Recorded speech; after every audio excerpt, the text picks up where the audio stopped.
Hey everybody, so by now you've probably all seen my review on Marvel's Avengers, the film adaptation, and I decided that I was going to have a follow-up video to talking about the movie, both as the side of film audience member and also as a fanboy. So this is why it's going to be called Fanboy Feedback.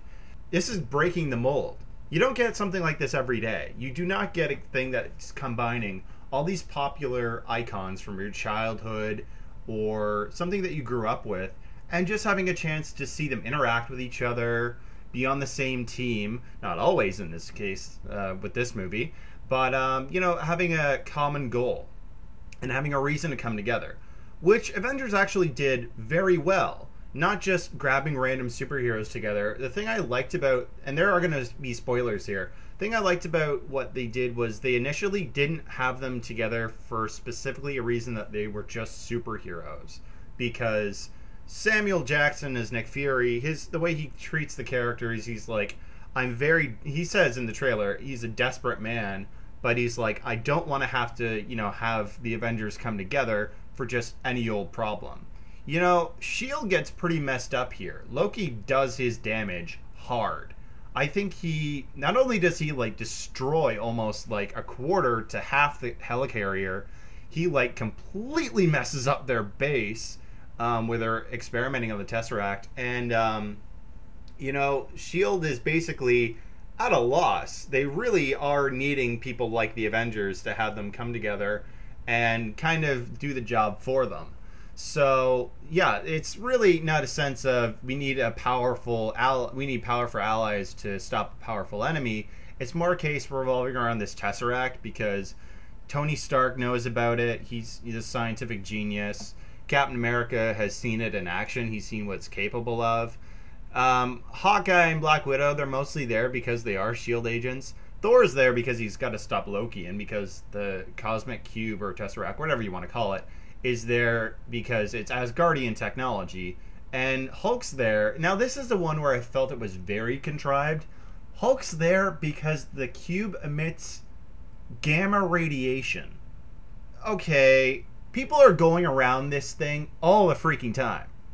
People are revolving around the this gamma radiating pulse device of a Tesseract all the time. No protective gear. Bare hands around this thing, naked skin. Well, not completely naked, but you know what I mean. They're not dressed up in clothing to prevent them from being exposed to radiation of gamma proportion. And they address the fact in here that Tony Stark tells Bruce Banner, I read your profile and you should have died from being exposed to that amount of gamma radiation. So they're establishing here that gamma radiation is poisonous. They don't establish how much, but, my point is it's very contrived, and they mostly were just bringing him in as another scientific aspect to studying the Tesseract and this technology. So, the thing I'm going to talk about now is Loki. Loki was, if you like the development of the character of Loki in Thor, I got bad news for you. Aside from some really good action scenes, Loki is not really as much developed as he was in Thor. He really doesn't have that level of motive that makes him understandable, justifiable. He's very psychological here, which I really admired because he is kind of a master manipulator. He's the god of mischief, so what else is he going to be? But they really did bring the aspect here of he's messing with your head. He's messing everybody's head that he gets a chance of getting involved with. Tony Stark, Captain America, and actually a scene where he's talking to Black Widow in this prison cell. He is actually it's almost a homage to Silence of the Lambs with Hannibal Lecter and Clarice Starling, because he's really getting into her head, really trying to get her to cave in and break whatever weaknesses in her personality that he can take advantage of. So that was a really good aspect to him, and it gives him a lot more color, but at the same time, his only real motive, he's your basic Saturday morning cartoon villain just in a live action movie. And though I was a little confused at why they needed to have Loki as the main villain, since basically Thor proved in his own movie that all it takes to stop this guy is a hammer laid on his chest, it does make sense, really, because when you think of the bigger Marvel Cinematic Universe connecting with the Iron Man, Captain America, Thor franchise, he's the one that has the most potential, where he's got a bigger master plan, and he's the most powerful. If you put him next to Red Skull, he'd kill him really quickly.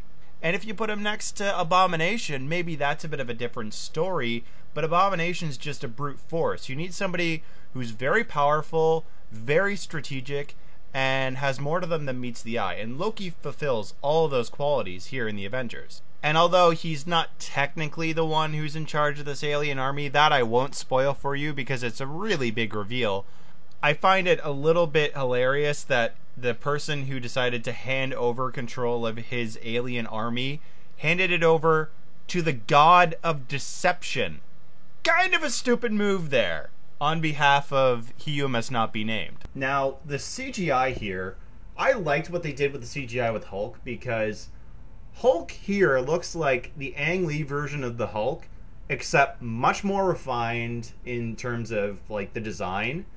They really didn't have a lot of good money shots with these aliens, because basically if you saw the face of that alien with his mask off in the trailer or the TV spot, guess what?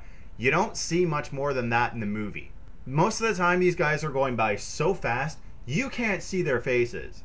And the time that they have one that is like, you know, standing still or slow enough for you to keep your eyes on, he looks like Darth Sidious from friggin' Phantom Menace.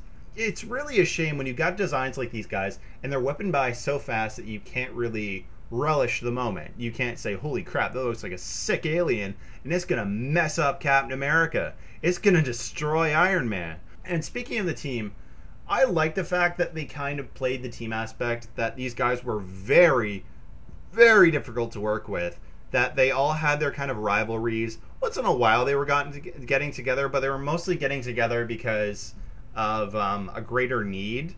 And that you got to a point at one point where basically they say to each other, we're doomed, this team won't function together, and this Avengers initiative, which by the way, they say in the beginning that the Avengers initiative was scrapped, which I really don't understand. I guess it's because this like World Security Council that is in charge of S.H.I.E.L.D., they're kind of like the board members of S.H.I.E.L.D. I guess it's because they're like, we don't want a whole bunch of freaks coming together. But what would you have this initiative for, really, if you don't know that there are people like this out there? Like, when you're reacting to calling them freaks or something, it's like you don't understand them, they're new on the scene, but maybe they probably are new on the scene because Iron Man was the first, basically, unless you want to count Captain America. And Hulk, I guess you could count too. But at the same time, how many of these guys are really freaks? And why would you have this initiative if you weren't planning to use it for a later date? And it obviously wasn't for Loki, because Loki just pops out of here. And it's the first time that S.H.I.E.L.D.'s been aware of him. So that was the thing that kind of bugged me a little bit, that they never really explained that what the initiative was about, why it was scrapped.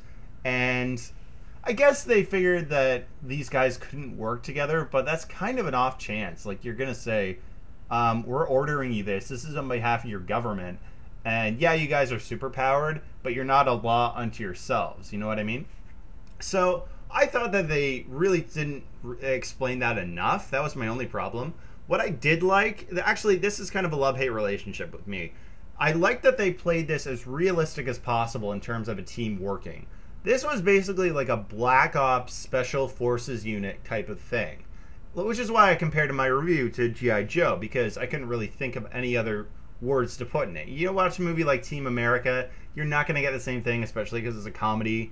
You watch a movie like The A-Team, you're not going to get the same thing because it's mostly, you know, tongue-in-cheek humor, and it's an action satire, basically. You know, you get something like The Avengers, these guys are superpowered, but yeah, because they're all connected in the same world, they can function in the same way. If you were to throw in Ghost Rider, or, oh gosh, who else? If you were to throw in Ghost Rider, or a mutant or somebody like that, like the X-Men or somebody, it might just throw off the suspension of disbelief. Now, with that being said, I didn't like what they did here in terms of how they played the Asgardian forces, because basically they treat the Asgardians like they're aliens, which they kind of touched in with Thor, but I was glad that they didn't go any further than they did in Thor as compared to here.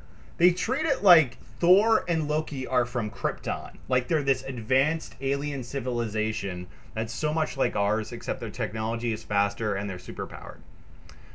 The man can summon lightning at will. Loki can clone himself and make illusion duplicates of himself. And he can make clothes materialize at will. That's not alien. That's magic. You can argue that if magic existed, there'd be a science behind it, which is what I kind of liked about Thor, that there was a science to all this magic. But they really went at that level, and they didn't cross it into, now we're going to explain all of it as science fiction. Because that's what they did here. They were all like, oh, you can, mess with the Tesseract, like a whole bunch of humans can adapt it and turn it into a portal. Come on. Like, you're telling me that Loki gets this box of unspeakable power that has the potential to open up entirely different dimensions of alien forces, and he gives it over to the humans to mess with and do the job for him. That's like handing a 4-year-old an EMP device. They have no idea what they're doing. Yeah, you can have a PhD and say, oh, I kind of think I know what I'm doing here because you've studied stuff like that. You have no frame of reference because it's an entirely different civilization's usage of technology. Like, if I was to grab Alan Oppenheimer or Stephen Hawking or any of the greatest scientific minds of our generation or any generation before it and throw them in the same place as the Fortress of Solitude and tell them, you're smart, go and work this thing, you know how to use it, where would they start? This is like eons beyond anything that they could come up with or design or even plan out. Know how to plan out. And Loki's just throwing them a bone and saying, yeah, you're going to mess with my atomic box of an unspeakable doomsday proportion. They treated us like our suspension of disbelief was so conformed into this one science fictional reality that they were like, okay, everything that Thor does, now we got to justify with science. We got to put so many limits on this guy. Which was all fine, but at the same time, when you've got a villain like Loki, you can bring up that level. You can make it so that this dude is like a really all-powerful being. Because at the beginning, I saw Loki surviving bullet fire. This stuff was rattling off of him. And I was like, okay, that makes sense. He's a god. And then you've got stuff where, like, you put him in a cage. It's like, you're putting a god in a cage. But for the most part, I really liked what they were doing here with this film. I was actually really interested in the adaptations of updating the costumes. Like, I liked the different feel, having Iron Man, even Iron Man going back to one of his original suits. I liked Captain America's new costume. I was a little disappointed that it didn't give off the whole buff situation, because really, when you put him next to Iron Man and Thor, he looks pretty skinny. And when you take off the shirt, Steve Rogers is a freaking Goliath. So I was a little disappointed that they didn't have as much tightness to the costume that would have really showed off how big this guy is. But at the same time, I think, though, that the movie really did do a great job at not overshadowing these characters, really giving them ample amount of screen time. The only team member I thought was really underdeveloped was Hawkeye. And Hulk's got 2, albeit long, but 2 scenes. And Bruce Banner's just the rest. I guess it's because they got Mark Ruffalo and they want to have you, like, understand this character. But I still think it's a great movie. I thought it was very thought-provoking in the way that it played out. And it's really good if you it really takes up, it's going to really show us where the superhero film industry is going to be following a direction now. Because now we got the Avengers, you can basically count on that Hollywood's going to take advantage of this. That they are going to try and see how big they can take the scale now. So yeah, that's it for me. And I thank you guys for listening to me ramble along. I will talk to you guys later. Next time, it is my 100th video. Do not miss it.